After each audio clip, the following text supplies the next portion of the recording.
Bonjour, bienvenue dans ce 52e épisode d'Histoire pour les grandes personnes. C'est Rebecca.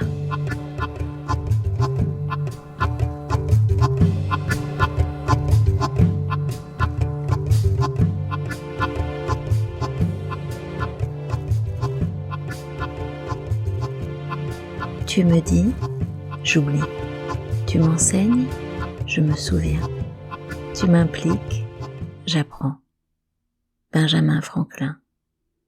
Et pensez-vous que ce soit la même chose que j'entends et j'oublie, je vois et je me souviens, je fais et je comprends? Confucius.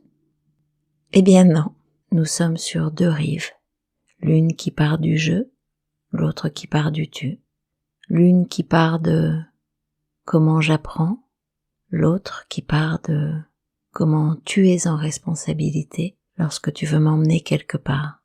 Je me suis demandé si j'accordais une attention particulière à ce début d'année, si nous en faisions quelque chose comme l'opportunité de repartir à zéro, de reposer des vœux, des souhaits. Et puis en fait non. En fait non, parce que je crois qu'à chaque histoire que nous partageons, c'est une proposition pour redémarrer, pour se redéfinir, pour s'offrir une nouvelle possibilité. Et que si nous sanctuarisons ce moment à des périodes officiellement propices à, alors nous nous enfermons. Et je veux ici un espace de possible, de liberté, d'exploration, sans cesse renouvelé, sans cesse ouvert. Je dois vous dire ma joie quand je vous lis, quand je reçois vos réactions ou quand je reçois des jolis cadeaux. J'en ai eu 2 cette semaine.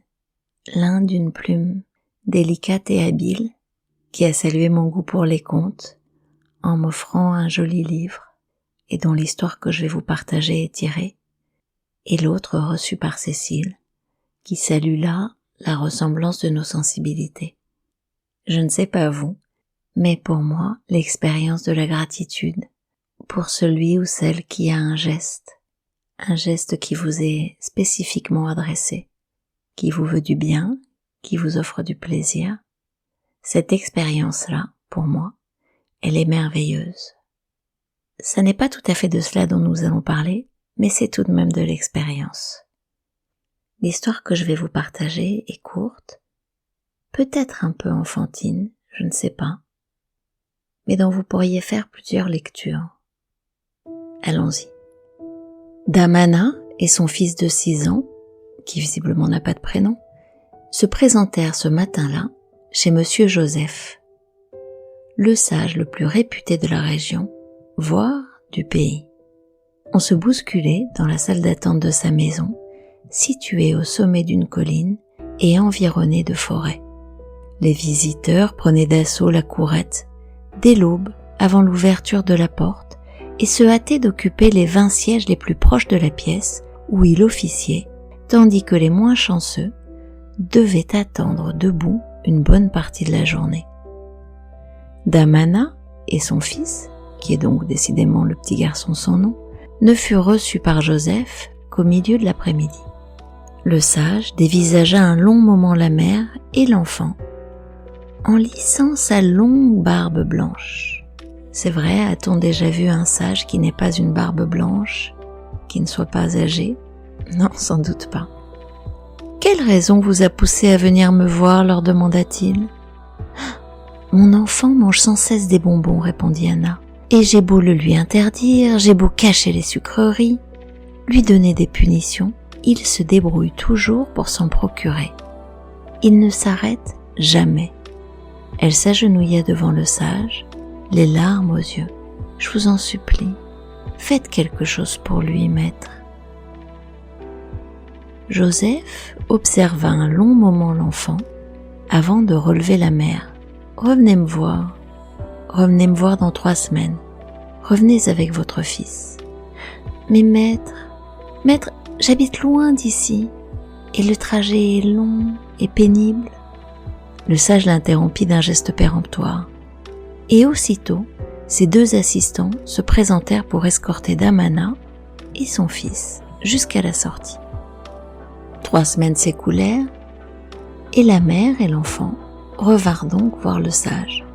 Ils patientèrent, un peu moins longtemps cette fois-ci, puisque les assistants les introduisirent auprès du sage, juste avant le déjeuner. Joseph les regarda, avec la même intensité que lors de leur première visite. Puis, il se leva, descendit de l'estrade couverte de tapis où trônait son fauteuil, dévala les 5 marches qui les séparaient du sol avec une prestance de jeune homme. Il se dressa de toute sa stature devant le siège de l'enfant et déclara d'un ton solennel: « Cesse immédiatement de manger des bonbons, mon fils. » Sa voix resta un long moment en suspension. Elle demeura sous le plafond de la pièce, baignée du silence. Joseph retourna alors s'asseoir dans son fauteuil. La malice avait supplanté la sévérité dans ses yeux qui étaient d'un bleu de ciel matinal. Puis il se tourna vers la mère. « La séance est finie, ma fille. Votre enfant ne mangera plus de sucreries. » Damana, avec humilité, s'inclina, hésita, puis prit tout de même sur elle pour interpeller le sage. « Merci, maître, merci. Mais puis-je vous poser une question ?» Le sage y consentit d'un hochement de tête. Damana reprit. « Pourquoi ne lui avez-vous pas dit la même chose lors de notre première entrevue ? Pourquoi nous avoir contraints à revenir alors que nous sommes loin, que le chemin est pénible ?» Joseph la regarda, se gratta la barbe, d'un air mi-facétieux, mi-contrit, et il poursuivit. « Parce que la dernière fois que vous êtes venue, ma fille, je mangeais des bonbons. » Ne vous fiez pas aux apparences. Il y a quelque chose dans ce conte. Nous pourrions nous demander, est-ce à dire que si l'on n'a pas fait l'expérience de ce que vit l'autre, on ne peut l'aider à construire son chemin? Est-ce à dire que il faut pouvoir être exemplaire pour conseiller, orienter? Quand je vous dis ça, ce qui surgit, c'est ces parents qui incitent, qui invitent, qui poussent leurs enfants à lire alors qu'eux-mêmes n'ont jamais un livre entre les mains. Comment montrer le chemin? Comment montrer la voie? Comment donner envie? Comment faire influence? Quand soi-même, on n'a pas un échantillon de ce que l'on veut promouvoir, de ce que l'on veut démontrer à l'autre. En tout cas, pour ce qui me concerne, pouvoir expérimenter, juste expérimenter, c'est ouvrir l'exploration sensorielle qui est la plus complète. Le vivre, le faire, le ressentir, le penser. Le fait d'éprouver la dureté ou la joie, la privation quand il s'agit de bonbons. Et en même temps, vous connaissez cette phrase, les conseilleurs ne sont pas les payeurs. Comment pourrais-je finir?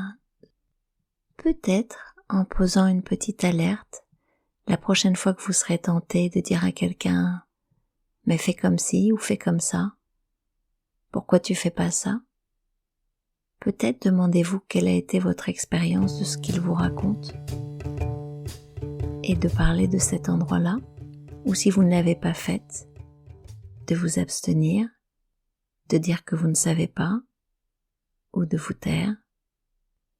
Voilà, nous en avons terminé pour ce 52e épisode d'Histoire pour les grandes personnes. Vous retrouvez ce podcast sur toutes les plateformes, Spotify, Google, Apple, Deezer. Vous savez que vos likes et vos partages m'encouragent. Je vous remercie, je vous retrouve dans 15 jours ou tous les jours. Je vous remercie d'avoir écouté cet épisode. À bientôt, au revoir.